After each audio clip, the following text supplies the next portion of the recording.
The January 12th meeting of Board of Trustees of Urbana Free Library come to order. Just starting.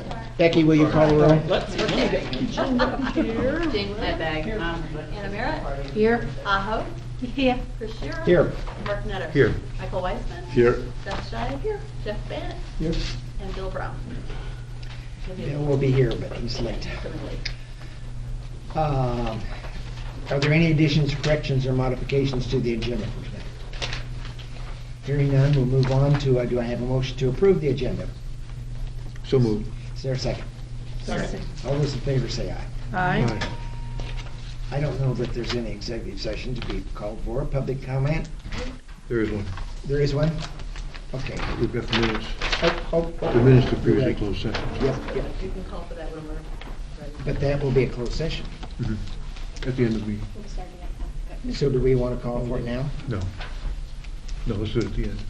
That's what I would think. Mhm. Okay. Public comment. Seeing no request for public comment, let's move into the physical report. Celeste, would you like to introduce our auditor? Yes, we have Mike Malott here to speak with you about this year's audit, last year's audit, I should say. Hi everyone, so said, I'm Mike Malott. My involvement on the audit here is as the manager, so I kind of oversee the whole operation, make sure all the cogs are turning and everything gets done within the timelines that we'd like. So notice this year, I'm here, it's a little colder than I was last time, back in June, so that's a great thing. We went from issuing an audit 11 months after the year end to within kind of the standard 6-month window, and that really speaks to the work that Becky and Celeste have done to help us do what we need to do. We can't just walk in and make magic happen. Really, the hard work is on them. And they were able to provide us all the information we needed, get things ready before we showed up, to really make our life easy. And when we come in and kind of upturn everything, and they have their day-to-day responsibilities, then you have the auditors come in and say, hey, on top of all that, answer all my questions and let me take up all your time for a couple of weeks. So I really appreciate the effort they put in, how helpful they were during the process here, and it shows the fact that we were able to issue the audit on time and in more time frame than last year, and shows kind of a high level of improvement. So kind of a general idea of what we do. Some of this might be repetitive for some of you who were here last year, but I always like to kind of put it back out there, is that during the course of an audit, not only do we look at the numbers and we look at processes and controls, both on kind of individual areas, but also kind of on a high level. That's one of the reports that we issue. That's that communication letter. One of the key pieces in there is that we provide recommendations, findings, best practices, things like that we've identified during the audit. So you notice this year there are a fair number of findings that have carried over from last year. Now, a great deal of that has to do with the fact that last year we issued the audit 11 months after the year.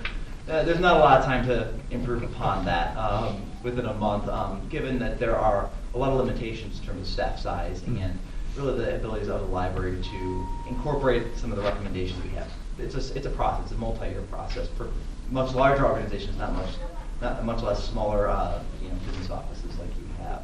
So I wouldn't say there's much level of concern at all in terms of the fact that those findings haven't gone away yet. I expect to see a bigger difference next year. I know they've already implemented a lot of changes now and are continuing to do so. Celeste and I will be having conversations as we had all throughout the year on ways to improve processes, make things better, tighter controls, segregate responsibilities as best as you can.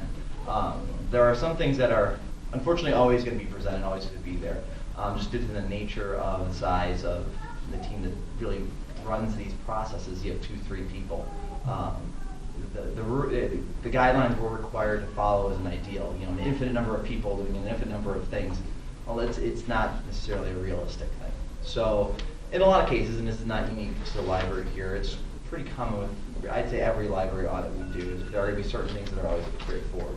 We're going to prepare the financial statements, make certain audit adjustments to get the numbers to the place where we need to present them in the audit. Certain segregation issues, they can be mitigated greatly through some kind of outside the box thinking, which we've worked on and we've talked about and will continue to do so. But the fact that you don't have that perfect environment where those responsibilities are fully segregated, unfortunately we're always going to report that, but it's not necessarily a bad thing. It's just kind of this is the situation as it stands. you've done what you can do, but we're still required to mention it and just make it known to you that it exists. Some things will also go away with the implementation of new accounting software, which I know is in the process both in the city and at the library here. Some of the technology we've seen at other places that they've implemented has been pretty impressive and are very helpful, not only in kind of implementing those controls we talk about, but also freeing up time and eliminating certain redundancies that give them more time to incorporate other things. So it's both an indirect and a direct improvement that we hope to see and what we've seen elsewhere and we'd expect in the coming years. It'll be a tough transition. It always is everywhere. So I know that Celeste and everyone in the city in here is really excited about it and a little fearful as well, I think. So we'll be working with everyone to make sure that it's as easy as possible as well and kind of provide some insight and ideas from our experiences. So I'm not going to speak anything specifically to any of the other findings in here. We went over all of them last year. A lot of them are the same. Some will stay the same forever. Some are either in the process of being limited or really already have. And will probably vanish from next year or be drastically reduced in the level of severity, which we call them. Within that letter also there's a bunch of other communications that we're required to present to you every year. Although we work with Celeste and Becky on a day-to-day basis during the audit, we do work directly for you. The board is who hires us and who we're required to report to. So and that level of communication is not only us putting to you, but also if anything ever came to your mind, concerns, questions, comments, it's always an open door for us. We want you to reach out to us if you have anything. If there's any area you ever wanted to look into or questions about what this is on the audit, anytime you can call me, email me, ask us for my contact information. We're always available. So I just always want to make sure you guys are aware of that every year because we don't see you really other than this one time every year. And if there is anything that ever comes to mind during that 12-month window where you don't see me or any of our team, I think it's just important to know that you can't touch base with us. In terms of the audit itself, we provided what's called an unmodified opinion. It's the highest level of assurance we can give. During an audit, we don't look at every number to the penny, to the dollar. There are certain guidelines that drive us, threshold dollar values, things like that, that say the idea of materiality. So when we give an unmodified opinion, that's saying that we've tested everything to within a certain level that we're required to by the audit standards, and we think everything's presented accurately within those guidelines. So a lot of places don't always get that. So it is something to make sure that you do have an accurately presented set of financial statements and you do so for another year. And with this year, we've cleaned up some things in the past, and now we've got a pretty smooth operation going. I think I hope Celeste thought this year's audit went a lot smoother than last year's, and not only the timing, but in the time we take up theirs to make sure things get done.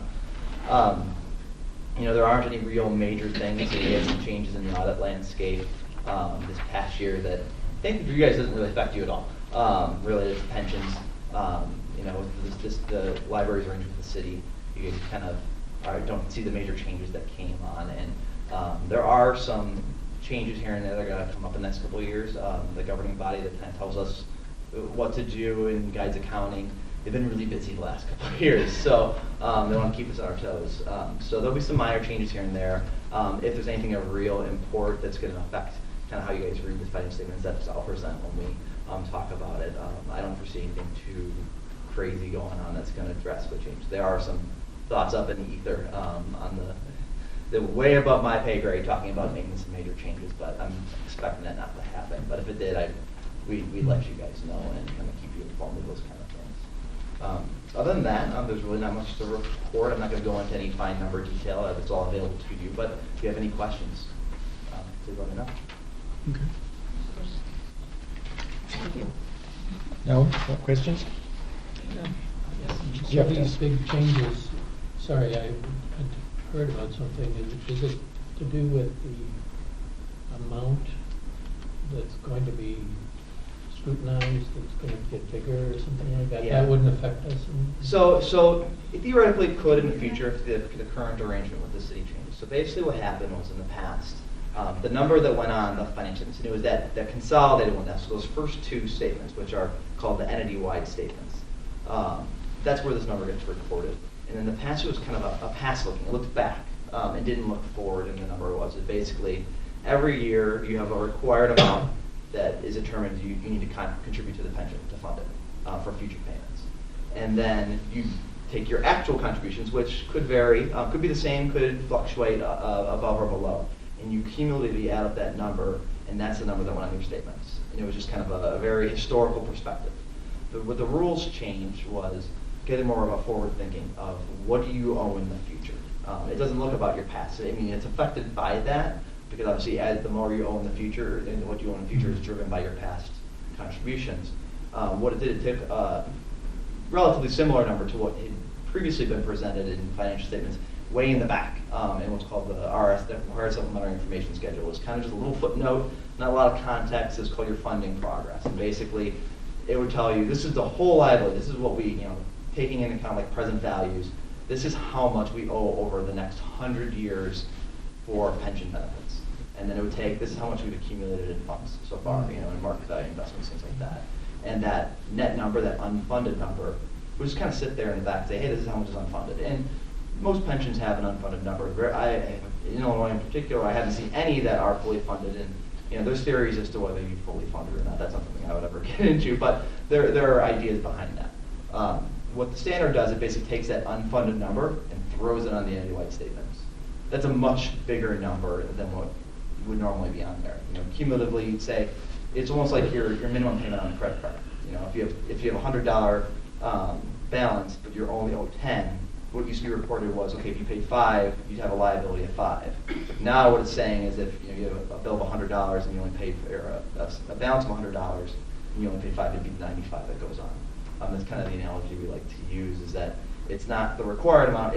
Right now, it's what you are going to owe over the course of, it's a 100-year outlook they use and what they're required to use. So it's pretty huge number. I mean, no matter how well funded the pension is, it's going to be a big number comparatively to the rest. So that's why it's a really big deal, and it does bring to the forefront just pensions in general.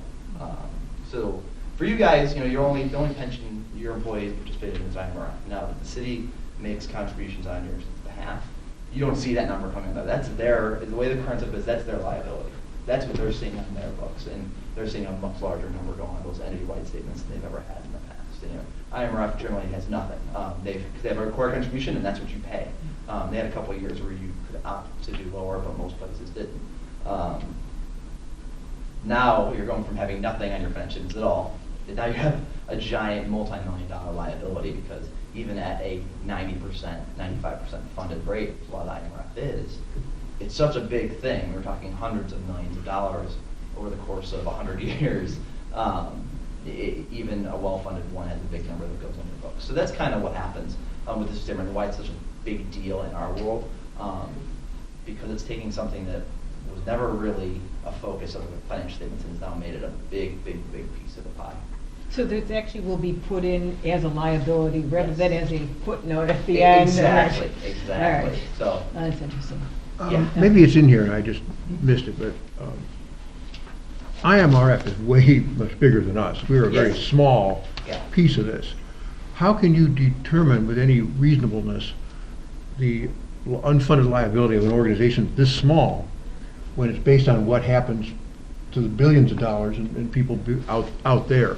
So there's a couple things. There's different types of plans. Now IMRF is actually really well. Yeah, set up for IMRF, this unlike other because pension systems, there's you go to jail if you don't contribute to IMRF, so I get that. Yeah, so for IMRF, everybody, although it's one giant pool and they invest, they've been very good and have always tracked it as your individual pots. Now, libraries, both you participating under the city's plan, and that's pretty much the setup at almost every municipality. The libraries don't have their own little piece.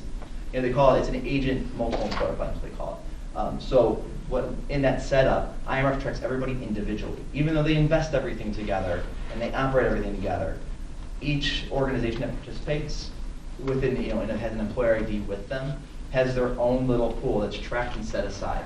So what happens is that we've always known how much IMRF has put in. Now how they measured that is slightly different with the new standards. There's some things that the actuary is going to do differently. But IMRF, they're really good at tracking it. So each one has their own individual. They know how much, what employees worked there, how much is owed for them. That's the responsibility of that municipality. And then they also know what you contributed over time. Now the library is blended with the city. So if, for example, most places you have the library making a contribution and the city making a contribution, and as part of the audit, there's actually a calculation that goes to split the liability based upon the splitting of her contributions. So, for example, if you had this total contributions IMRF during the year, and the city is 90% of it, the library is 10%. That liability and pretty much everything else related to it gets cut down the middle according to that. That's the kind of the down and dirty way of doing it. You could use other methods. There could be some historical trends and things like that you do. But the simple method and thing that pretty much most everybody is using is based upon your actual contribution. So that's how a library that doesn't have its own ID would be identified. Mm-hmm. You know, in the school districts, they have the teacher retirement system. That's a different fund. So that's a cost-sharing fund. That's where it's hard to determine your liability individually because it's one big thing and they don't track them separately. They've had a hard time getting things together because it's a little bit more complicated to do so. There are different rules for the different types of plans to help determine that. And they're pretty strict guides on how you're supposed to do that. And there's not a ton of flexibility. The idea was to make everybody to be as similar as possible. That was one of their goals, on top of putting it to the forefront. Okay, thank you. Celeste, do you have anything that you want to add to? No, just thankful for all the help, the work that Becky puts into this. Yes. Yes. She's the one more day to day. And she just walked out. I'll take her again later. Okay. I have kind of a naive question. Yeah. The main recommendation emphasized here was about dividing up the various financial tasks into more separate things.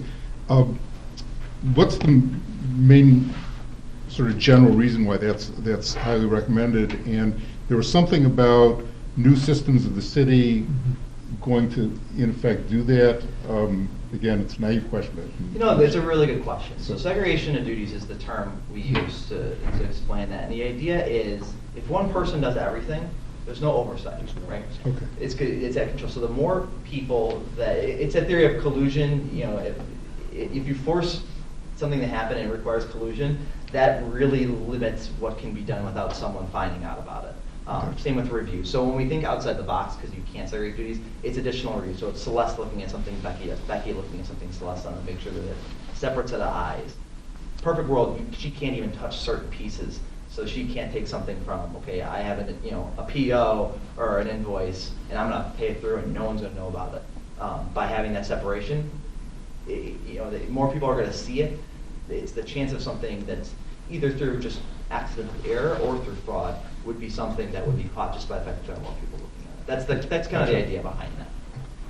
And there was something about some new system that the city is adopting, going to, Yes, in effect, accomplish some of that? So the city's, so obviously you work on the AS, or the financial software that, if you kind of piggyback off what the city has their customized software, and it's an older software, and they've done the fact that they've been able to keep that running is amazing, because most places don't have the technical capability to run their own kind of customized thing. But because it's an older system, there's not a lot of control around it.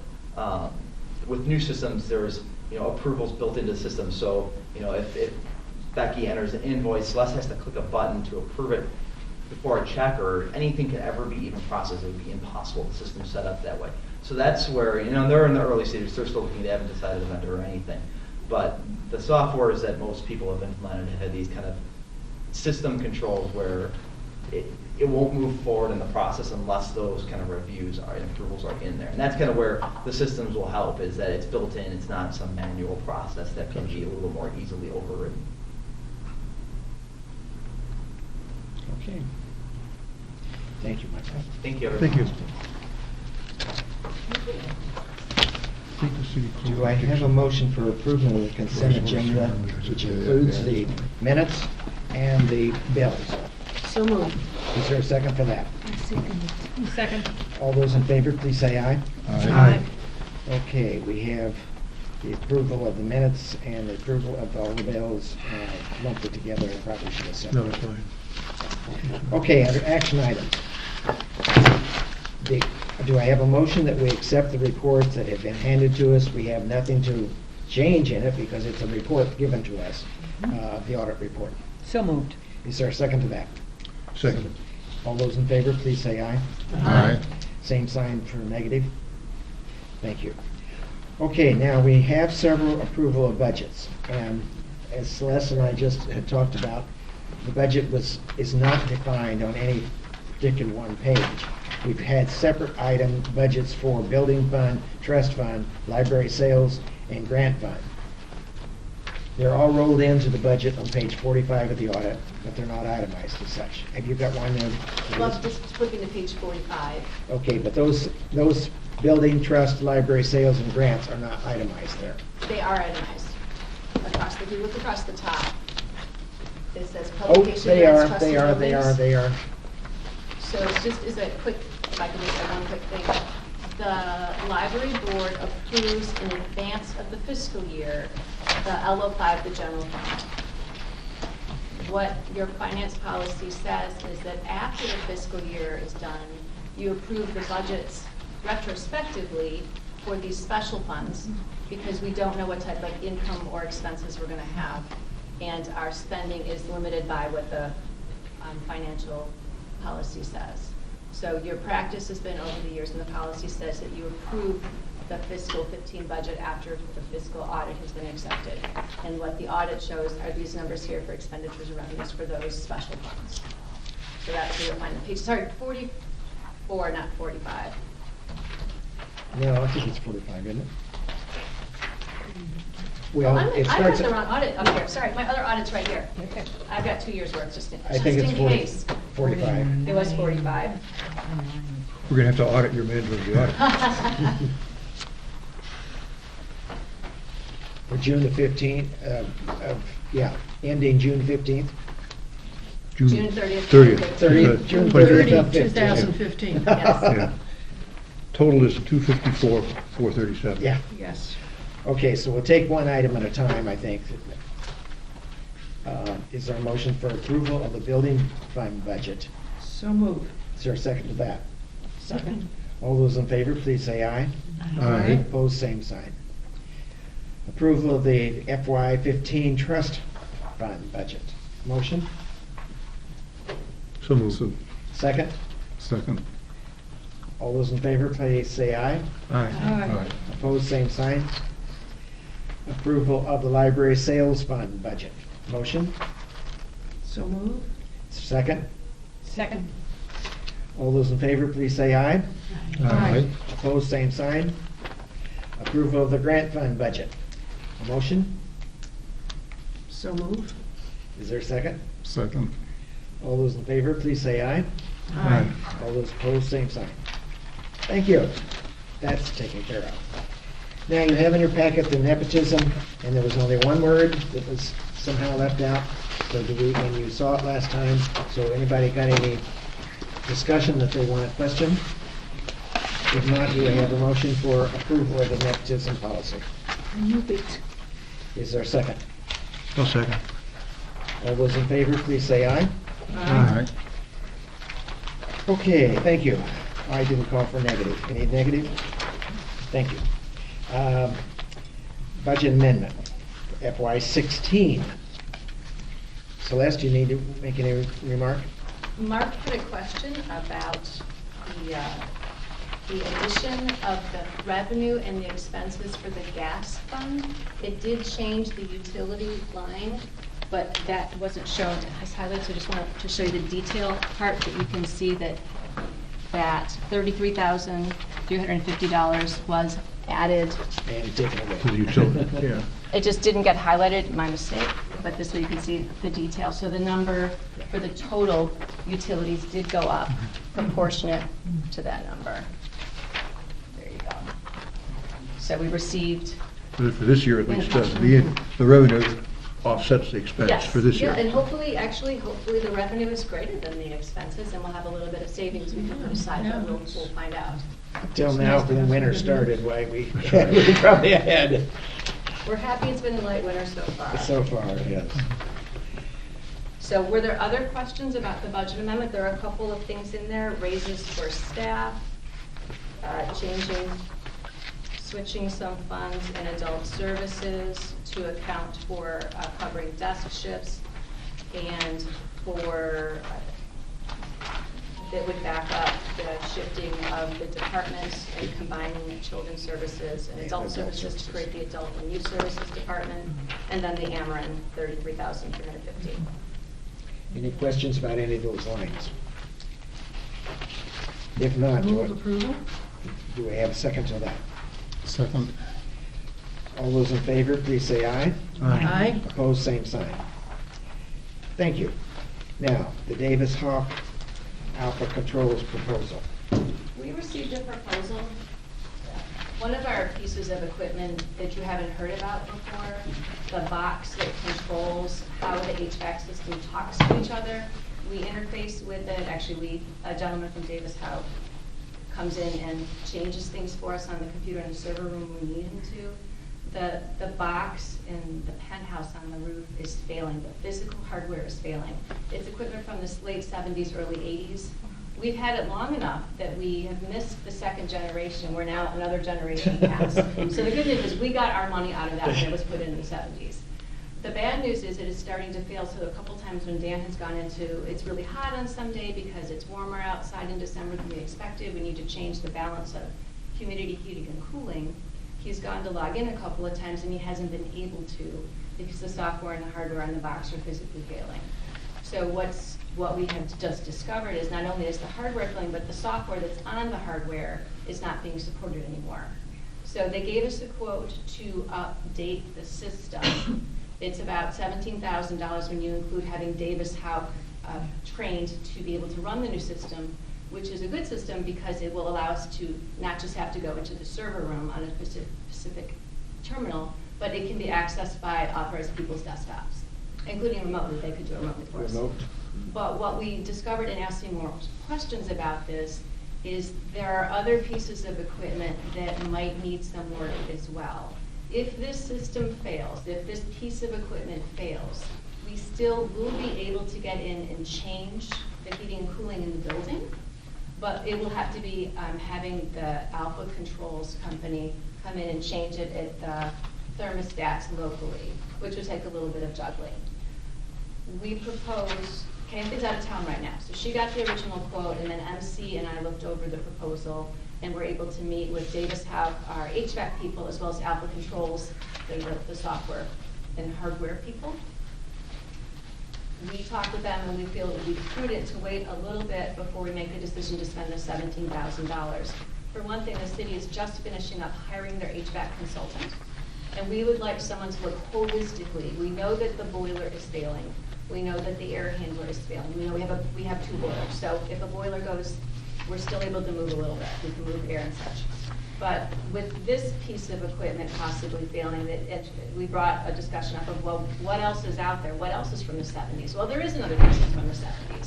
Some of the stuff from 2009, some of it's from the 70s. So we really want to take a look at the HVAC system as a whole. If it fails, we have a way to control it. We'll have to pay a service fee to have them come out and go to thermostats to make adjustments. There would be a 2 to 5 week implementation period. So if we're proactive, we could start the clock tomorrow and we could have it installed within 2 to 5 weeks. If it breaks, it's still 2 to 5 weeks. So I feel it's worth the risk since there is a back way to control the temperature in the heating and cooling. So that is what MC and I are recommending. Kathy's back later this week, and then we'll meet with her and then see what other follow-up questions, especially once the city HVAC consultant's available to us. How close is the city to hiring a consultant? Soon. I don't want to give a date because it's their timeline, but it looked imminent. And what I have to find out next, though, is where are we in the queue? But they are well aware. I was talking to people there today about, hey, not only do we know about these two things, air handler and boiler, which were going to be approximately $238,000, we have this new thing, which is approximately $17,000. The other piece they told me about, I don't even have a price for. So if we're going to look at a major HVAC component, whether it's a foundation doing another special campaign, they've raised about $25,000 so far for capital expenses, the Fortune windows or HVAC system, whether it's the city, the library, the foundation. I feel like we need to know a little bit more about what we need in a big picture way and we can systematically address it. So my recommendation is to wait at least a month until we have more information for you. For this proposal? This proposal may not end up being the proposal that we give you as far as the big picture or even a small picture. This may not be the best thing for us.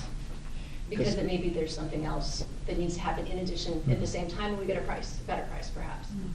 So sort of a Cliff's Notes summary would be, we're entering the time when we have to start replacing controls, failing controls, Yes, the control systems that are failing. yes. Okay.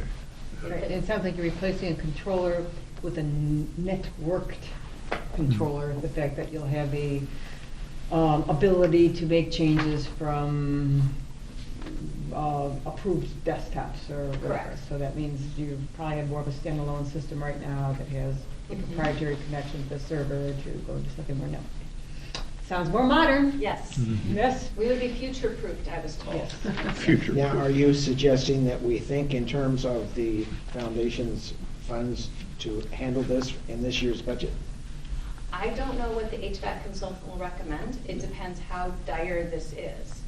So this was a piece. When we said, well, is this in the scale of options available to us to make the system run and to be proactive? Where are we with this particular option? And they said this was the least expensive option, but if we were to look at these other things like this hooks to something else in the middle, an integrator, and then it connects to some other pieces. They said the integrator is failing, and it's old. They expect it to fail. And that's the thing I don't have a price on, because they didn't tell us that, so we asked the question, so that's why you talk. What does the integrator do? It connects some ASDs, some applied service devices, I think I could put in my notes. integrates. It integrates things, but it could be that if we change out the devices that were not updated in 2009, if we change those out, we might not need the middle piece to begin with. But it's also part of the control system, It's part of the control it's not a system. set of valves and stuff for the, Well, the devices are thermostats and things like that, I believe. yeah. But we might not need this middle piece, which is aging out and failing potentially. So that's what we have to find out. Like, if we do this part a little bit differently and do two things on the edges, we might not need the middle. But that's what we need more information. That's part of what we need more information about. So if we coordinate with the city, is there a chance that we may be able to benefit financially from that coordination if there are other units that are in the city that are in similar state, and maybe joint purchasing or something like that?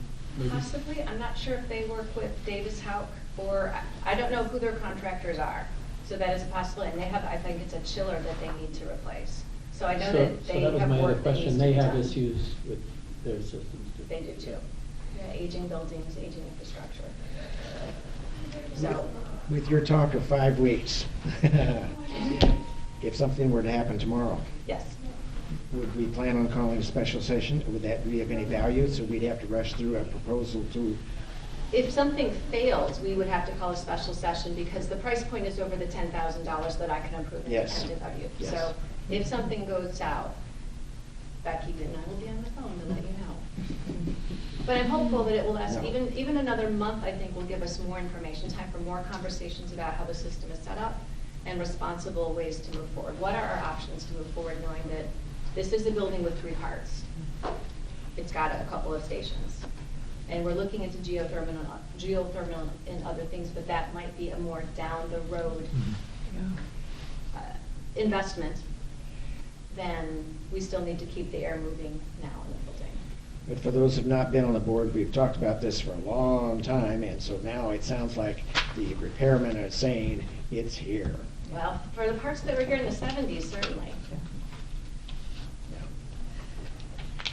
Any other And questions? just think, in 2050, there's going Yes. to be another group sitting here saying, boy, those people really thought that through beautifully. They put that in. And waited, and That's look right. what we've got, yep. But the So, 2016 thank- system is breaking down. Yeah, right. So we have a good, bad, and worst scenario, and we'll just hope for the best. Plan for the worst and hope for the Yes, best. right. Very good, thank you. You're Thank you. welcome. Okay, for discussion items, the technology plan and technology needs. Got an interesting piece of paper here before you. I guess I'm concerned this is wishful thinking for the next budget, right? So, 2 things. The technology plan has some information in the beginning about what are particular goals the board wants to meet. And one of those is in January, you'll receive a wish list of budgets, things for the fiscal 17 budget.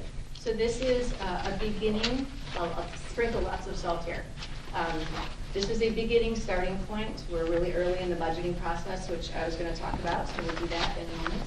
And this is a good solid starting point. It could be that MC in conversations with departments comes up with some more things that are needed. It could be that our budget doesn't allow even all of these. But the technology plan says that you, the board, are given a list of technology needs in January, so you can start thinking about these things as the budget process begins. But this was put together by, MC, in talking in coordination with the different departments, the technology committee reached out to their departments and brought information back, and he collated the information for us. the nice list.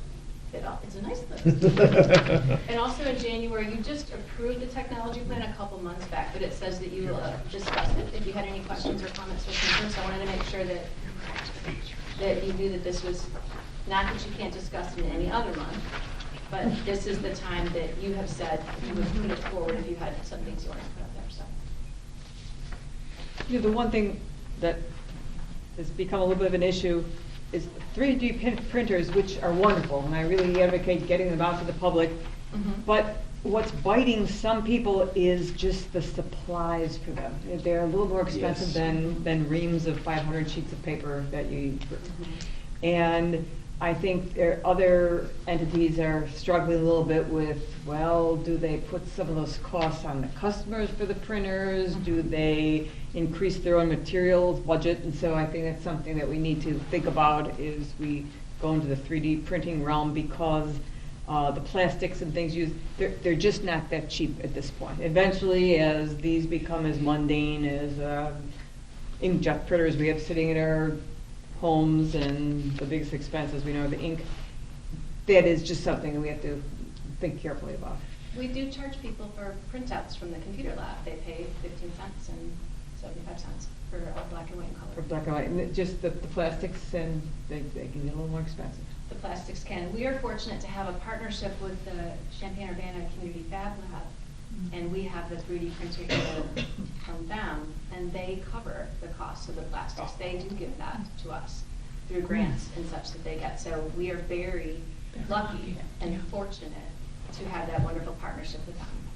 Is the primary use at this time the teen lab? It is. Yeah.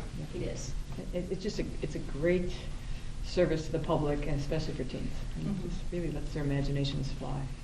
And it's the Teen Open Lab, but also school groups of teens are coming. So the Champaign-Urbana School for Middle School for Girls, I didn't get the name right, but the Middle School for Girls has come here a couple of times. They've designed things that they would like to print off, and they've come here and used the software and the hardware to print as well. Is our guru Joe for all of this? Is he the man to go to? There's others that do run it. But Joel is, okay. he's our primary person right now, absolutely. Been there from the beginning, helped get it started from the very beginning. Yes. Any other So questions? this is the, there's nothing you have to do Yeah. about this budget, it's Yeah. informational. If you had any questions or comments about the technology plan, I'd be happy to take them and address them for you. Okay.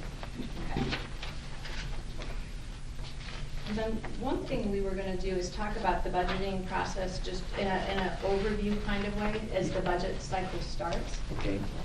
Are they in priority order in the various categories? I don't believe that they are. Okay, thanks. I don't want to say that they are. So I'm going to take just a few minutes to talk about the budgeting process, where we are in the budgeting cycle of the year, and things that we consider as we look at the budget. So we have different places that we look for guidance to set the budget, to bring you a budget that is responsible and that we think you're going to like. So starting with you, what have you expressed as things that are important to the board? There is a technology plan that you have just adopted. And so we look to the technology plan to see what are the things we promised in there. And one thing that you said that you want us to do is to create a new budget line next year for an equipment replacement fund for long-term large expenses that can't be met by annual budget allocation. And this last year, in fiscal year 16, is the year, actually we did in 15, we started putting aside money for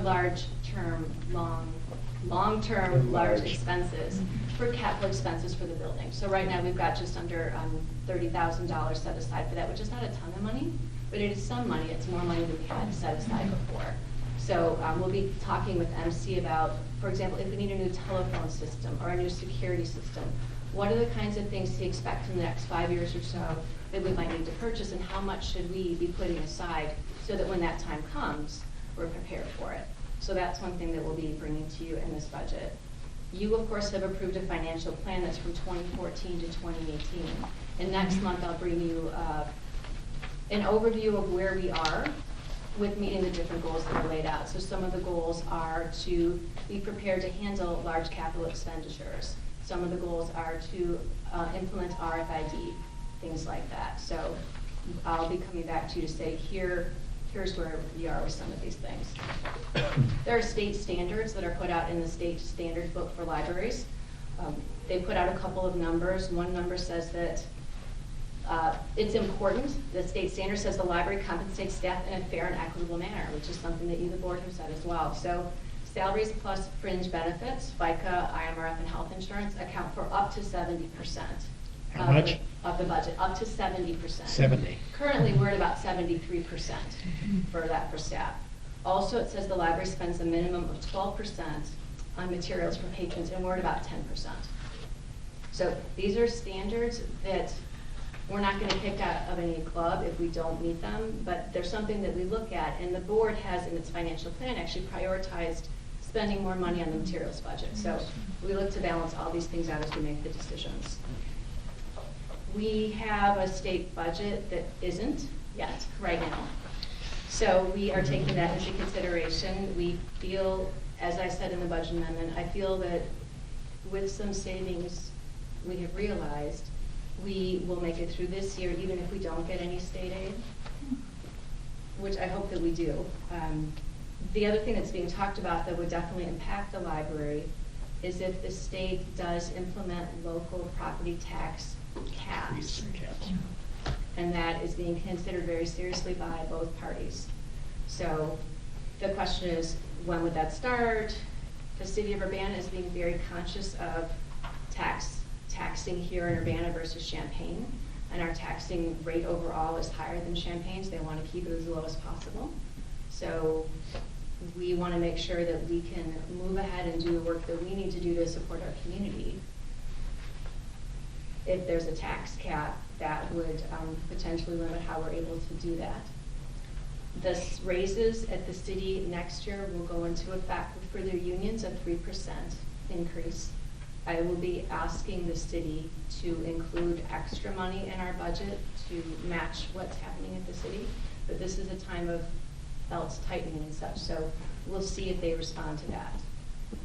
We'll see how they respond. They're going to come out more there. So we'll look for that. We're going to assume some things. We're going to assume a 3% raise for staff starting July 1. We're going to assume that the health insurance year that starts next January, it's the second half of fiscal year 17. We're going to assume a 5% increase for health insurance. The city is going to assume that as well. We've been flat the past couple of years, actually. It's been very nice.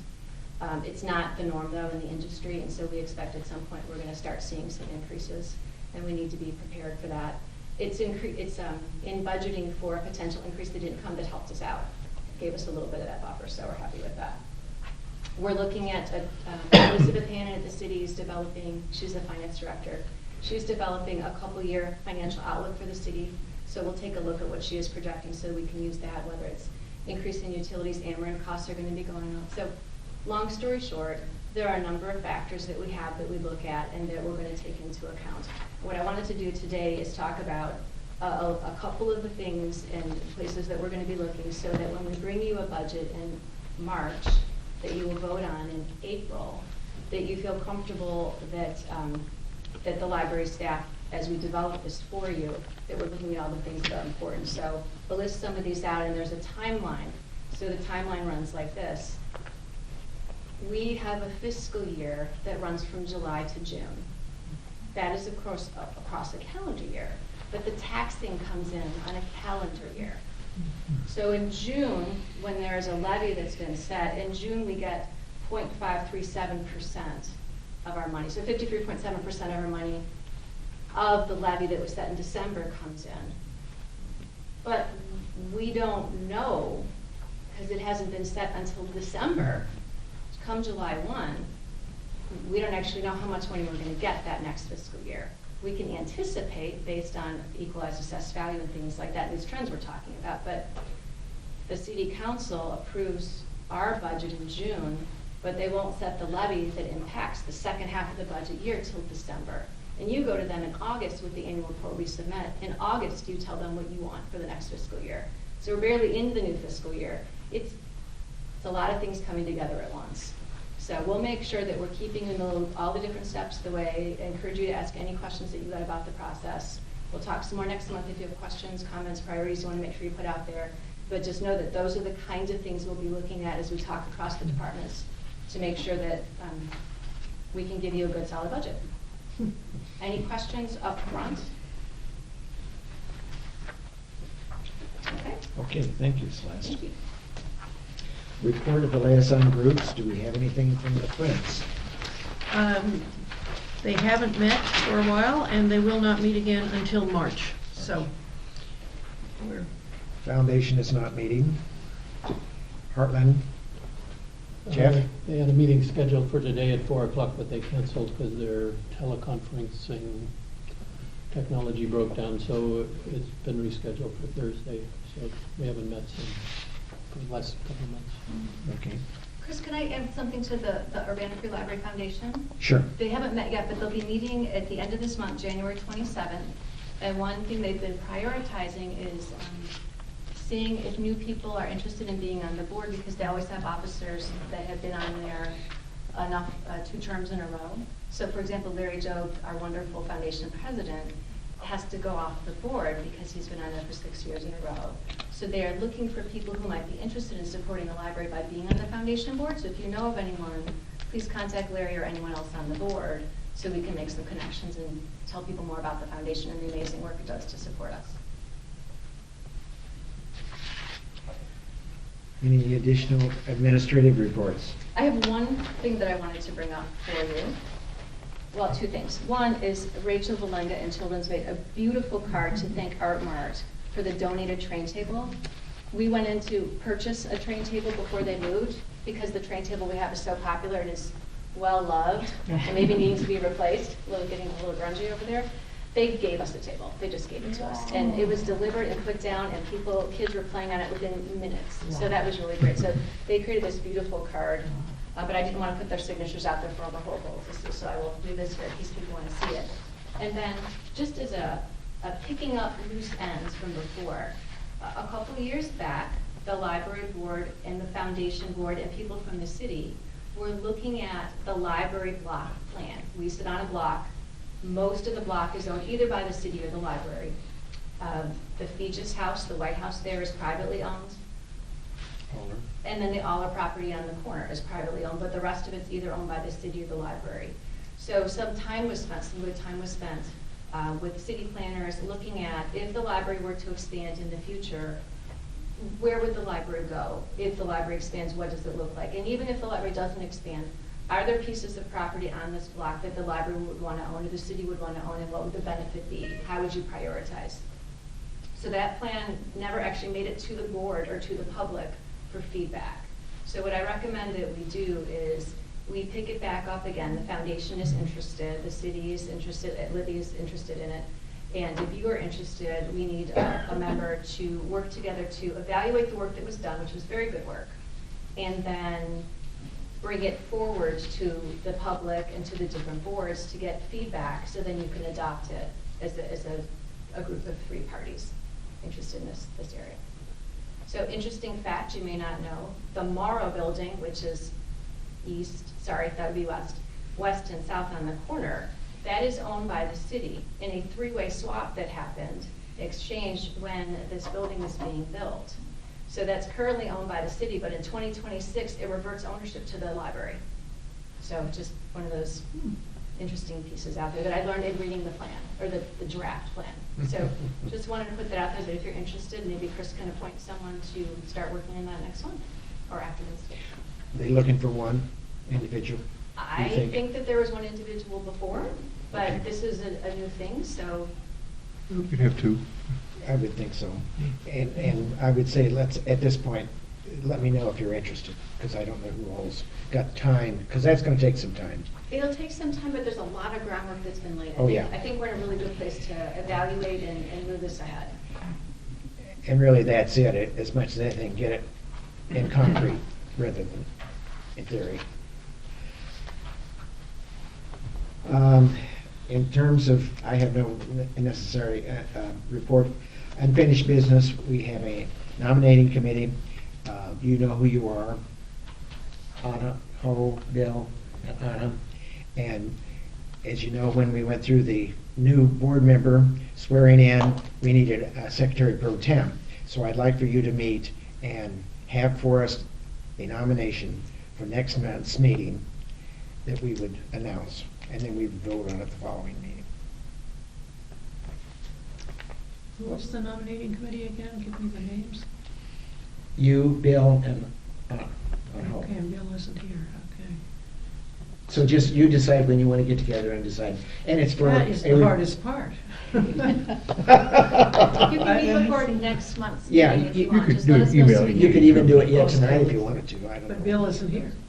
Well, Bill, well, I thought Bill would be here. He- Well, but he isn't. Yeah. That's So what I. the bylaws say it is the nominating committee from the April before. That's what the bylaws say if the position is open. But she's saying Bill isn't here, and so if they met tonight, but you'll. Oh, well, that is, That is fact. I would suggest you just send him an email congratulating him on his new post. And start work. Yes. Good idea. Just meet virtually. I've been on other organizations where we've done that too. Well, that's gone through my mind, thank you. You're welcome. well, with it being 3 people, we need to post the meeting. Pardon? If it's a committee, so we'll need to post that, so we can talk about that later.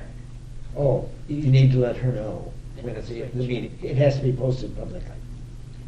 The committee. It's 3 people, it's an open meeting. Yeah. Okay. Yeah. If we were to talk well. There's can't 2 do of that. you here now, so 2 of you can talk, but it's still a committee meeting, so we still. Yes, right. Still. Yes, I understand. Okay, we need to review the closed meeting minutes. And to do that, we need to have a closed session. So do I have a motion to go into a closed session for this purpose? One question is, that will Okay. we make any decisions here? No, we So have to come back into open session to approve. But we'll do it tonight. So Yes. Yes. we will come back in Let's here. come back in Yes. and Okay. approve all of these, or hold them or open them. So for our viewers at home, they get the intermission sign. Yeah, right. Do I have a motion to go into closed session? For this purpose. Is there a second to that? Second. Roll call? Anna, did you first go? Jane? Yes. Anna? Yes. Ha? Yes. Chris? Yes. Mark? Yes. Michael? Yes. Beth? Yes. Jeff? Yes.